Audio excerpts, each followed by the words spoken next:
Look, we all love new car smell. It's a glorious mix of plastic, chemicals, and the quiet desperation of the person who sold it to you. But these days, your new car comes with something else. Something you can't smell. An insatiable appetite for your personal information. That sleek, shiny vehicle sitting in your driveway isn't just a way to get from point A to point B. Oh no. It has quietly become a sophisticated, four-wheeled snitch. It's a rolling computer, packed with more sensors and processors than the early Apollo missions, and its primary mission seems to be documenting every single thing you do. It's less of a car and more of a private investigator that you have to pay for, insure, and fill with expensive liquid. Think about it. Your car today is basically a smartphone on wheels.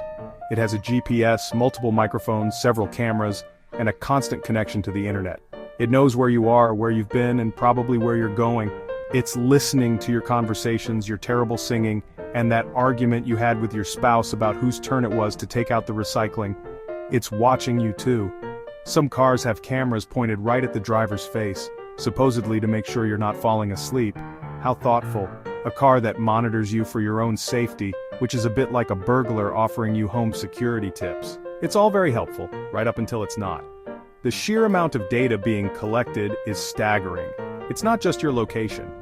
Your car knows how fast you drive, how hard you brake, how often you swerve to avoid squirrels. It logs every trip, every destination, every stop at a fast food joint you swore you'd given up. It knows you went to the gym 3 times last year and the donut shop 3 times last week. And if you connect your phone via Bluetooth, congratulations. You've just handed over your entire digital life on a silver platter. Your contacts, your call logs, your text messages, it's all synced up, creating a profile of you that is terrifyingly detailed. So, your car has become a data hoovering machine. It's a spy in a very clever disguise, one that you lovingly wash on weekends. We bought these magnificent machines for the freedom of the open road, but what we got was a chaperone. A very, very nosy chaperone that reports back to its corporate overlords. And what do those overlords do with this mountain of information? Oh, you're going to love this next part. It's a real treat, I promise. It involves money, of course. It always involves money. So, why do car companies want to know that you exclusively listen to 90s power ballads at a volume that rattles your windows? The answer, as always, is money. Your data is incredibly valuable. Car manufacturers have realized that the real profit isn't just in selling you the car, it's in selling you.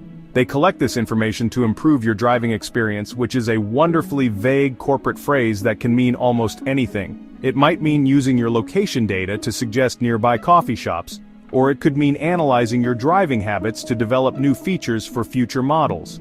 It's all in the name of innovation, you see. But it gets better. They also use this data for targeted advertising. If your car knows you frequently visit garden centers, don't be surprised if ads for fertilizer and lawn gnomes start popping up on your car's infotainment screen. It's a captive audience.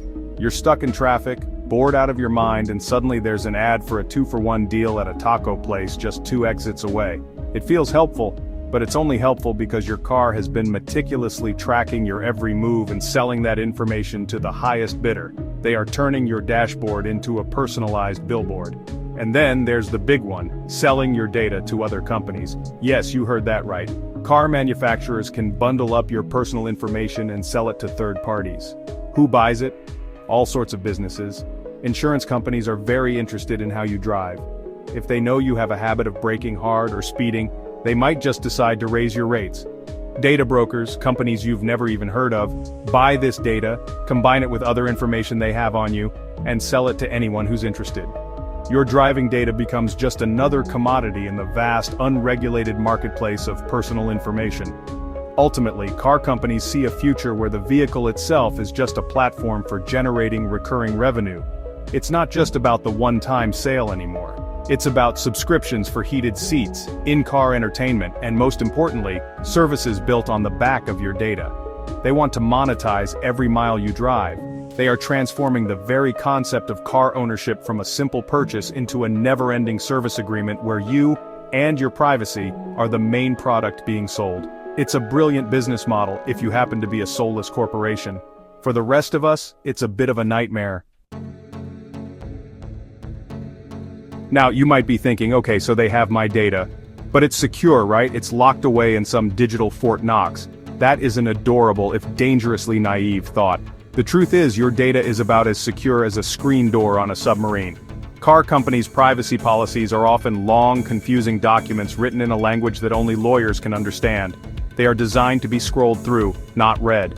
Hidden deep within that legal jargon is usually a clause that gives them the right to share or sell your data with a whole host of partners.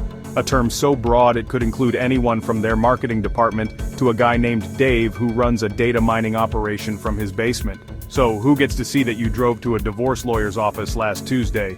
Well, besides the car company, it could be law enforcement. Police can and do request data from cars, sometimes with a warrant and sometimes without.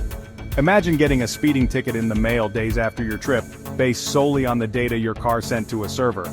This is not some far-fetched science fiction scenario. The technology is already in place. Your car could become a key witness against you in a court of law, and you're the one who paid for it.